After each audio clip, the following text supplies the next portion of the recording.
आज हमारी फिल्म के आइटम सॉन्ग की शूट चल रही है। इनाम 10 लाख की। और ये डायरेक्टर मनीष सर है जो सीन समझा रहे थे। ठीक है, इसमें कोई दिक्कत है किसी को? बोलो था ए लड़का सुंदर। और अपने यहाँ पे पूरा सेटअप लगा हुआ है यहाँ पे।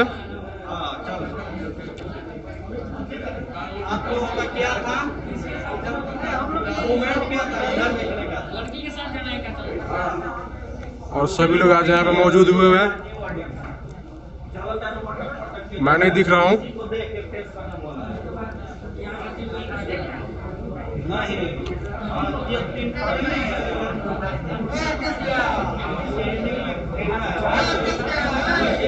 लड़का नहीं है क्या? ये सब पकड़ लेंगे।